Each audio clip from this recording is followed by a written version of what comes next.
Good afternoon. I'm Wes McClure, the Assistant City Engineer. We'd like to give you an overview of US 80 through Mesquite. TxDOT, of course, is getting ready to hold a public hearing next Tuesday. That's on the council calendar, I believe. 6 o'clock for the pre-meeting, 7 o'clock for the formal presentations.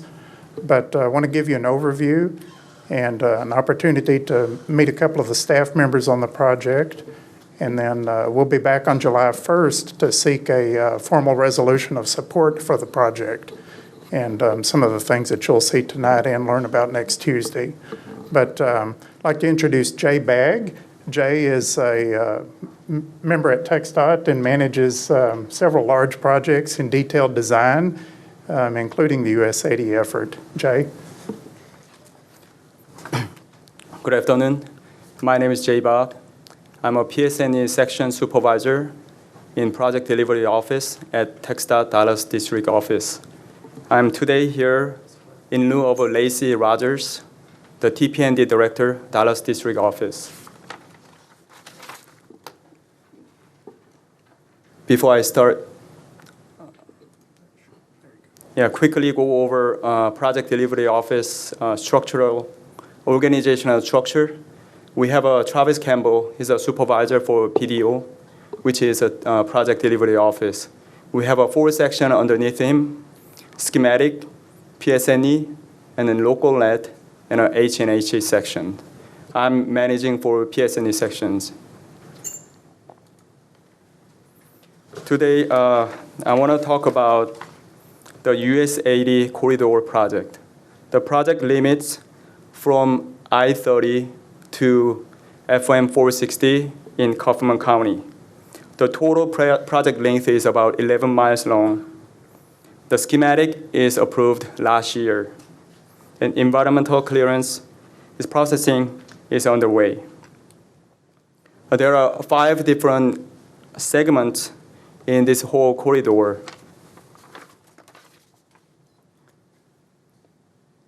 The first corridor breaking down project is currently being designed in-house, which is in Kaufman County. The project limit is from Lawson Road to FM 460. The total project length is about 2 miles. We're going to reconstruct US 80 from 4 lanes to 6 lanes, and also reconstruct 4 lanes discontinuous frontage road to continuous frontage road.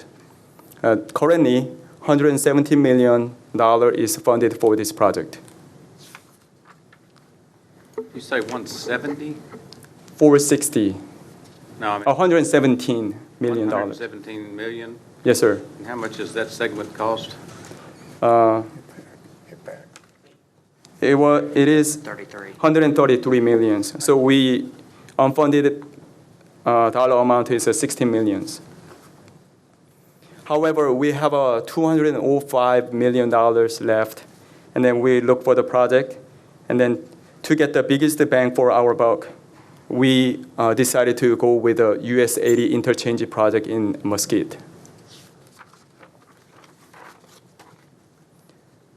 Which is a phase 1 project, is needed to meet future travel demands stemming from projected population growth and traffic volumes. This project will improve mobility, bring the current roadway up to current design speed standards, and improve access to business along the corridor. And the project limit is east of Town East Boulevard to Beltline on US 80, and from on 635 north of the Gross Road all the way to Town East Boulevard as well. On this project, we are reconstruct U-turn bridges on Gross Road and Town East on 635.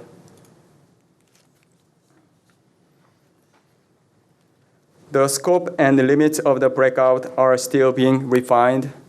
So we try to build the maximum dollar amount of our fund available fund, so which is a 205. So the current plan is still preliminary, and we're going the project limits and will be subject to change. On this project, we're going to reconstruct and widen US 80 from 4-lane divided section to 6 to 8-lane divided section.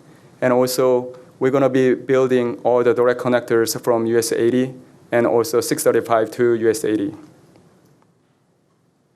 And add continuous frontage road along 635 between Town Center and Gross Road. Also construct interchange improvements at the Town Center and Gross Road intersections as well. The project, the schematic is approved back in 2018. We're looking into have environmental clearance in this year, 2019. And we're anticipating letting date is somewhere 2023.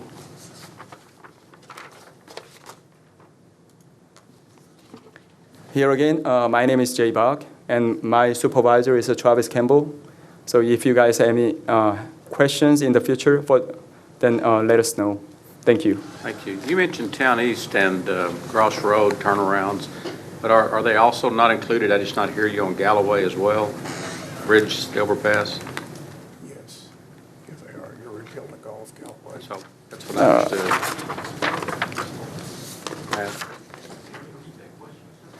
What we're talking about, the Galloway Bridge is going to be rebuilt. Oh, yeah, we are rebuilding whole Galloway interchange. The U-turns, the Texas U-turns. Yes, sir. Yes. Hi, Matt. The Galloway Bridge at US 80 is going to be totally reconstructed and realigned as well. You know, there is that very sharp curve there, so that will require the acquisition of 2 restaurants, one on the north and one on the south side, the Jack in the Box and the Williams Chicken. We'll have to acquire both of those sites in order to straighten that roadway out and realign the bridges, and it will take 6 lanes across US 80. As you know, right now, there's just 2 lanes in each direction plus the left turn lane in either direction. And this will bring 6 lanes or 3 lanes in each direction plus the left turn lanes plus the Texas turnarounds as well. So it'll greatly enhance the accessibility and the throughput of that intersection and bridge. Thank you. The other question, the curiosity, and I'm sure you've said it in here, are all the bridges at Highway 80 and 635 going to be reconstructed? Yes, sir. Okay. Whole interchange will be constructed. And I know you've already heard this many times, that we have such a stacking problem from westbound 80 to northbound 635 that I know that everybody's shaking their head, yes, that's got Every a day. big part of it. Yeah, oh, no, it's always. Yeah, I'm in it every day. All right, Mr. Mickless. Thank you, Mayor. And it's good, you're fine, go on. It's good to go after because you get some of your stuff answered.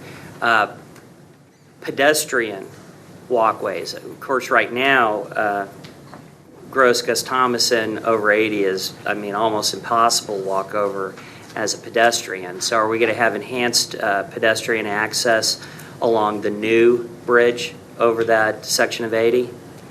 I would believe so. But however, all the details of the project, we haven't got the still preliminary and schematic phase. So all the details will be developed later on. Oh, go ahead. And sir, if I could add. Sure. The schematic does show sidewalks along the full length going east and west along the outside of the frontage roads. But then on the overpasses, they do have full sidewalks as well. Good. Yes. Because there's been a lot of concern about, it's really hazardous to try and walk on that bridge right now. And it's the same thing, and we're not talking 30, but Gus Thomason over 30 is also a very hazardous. You really don't want to walk over it as a pedestrian. And so I'm glad that we're doing that. Is the bridge on Galloway also going to have significant pedestrian access as well? I would believe so. Yes, yes. Yes. And I know you talked about a take of Williams Chicken and Jack in the Box, and I'm not trying to be funny. That's going to be very sad. I mean, I probably raised my kids on that Jack in the Box on that corner, but So those are significant takes. What else, what other property, since you're expanding to a 3 and 3 and then 3 on each side on the service road, what other properties are you anticipating, if you know now, along both the south side and north side of 80? You know, we had a zoning case with a car repair business right on 80, and I'm just wondering if that's going to have a significant take or clip, you know, where the front door might be right on, you know, the inner lane of the service road. What's our take, and do you have any sort of preliminary diagrams that may help us with that? Yeah, let's talk about the schematic. Yeah, I don't have that information on top of my right now, but we can provide that information when I go back to office. Please. Yeah. And is that it? Are you housed out of the Mesquite office? Yes, sir. Well, then you're right just down the street, right? Yeah. Yes, I would very much like to see that, and I know they're preliminary, which means subject to change. Yes. But I think all our business owners on both sides of that need to know what they're going to deal with, and if they're going to get wiped out, or if they're just going to have, you know, cars going at 60 miles an hour 5 feet from their front door. Okay. Thank you. Yeah. Thanks. Councilman O'Shea? Thank you. On the project timeline, it shows that you have environmental clearance that you anticipate happening this summer. And then the next thing that's indicated on your timeline is the anticipated letting of late 2023. Can you help me understand what's going to happen in the next 4 years? Yeah. Typically, when environmentally cleared, that we go ahead and start acquiring the parcels. It takes about 1 year to 18 months. And then after that, we try to relocate the utilities. So it's probably going to take additional year to 18 months. So during the time, and concurrently, we're going to be developing the construction plans. And I appreciate that. And one of the things, if this handout's going to end up kind of being published anywhere or available to our taxpayers, it might be nice to have those events kind of timelined in here as well, because otherwise it looks like we're doing nothing for 4 years. Oh, okay. Thank you. Thank you. Yep. Any other questions? Okay. Thank you for your brief.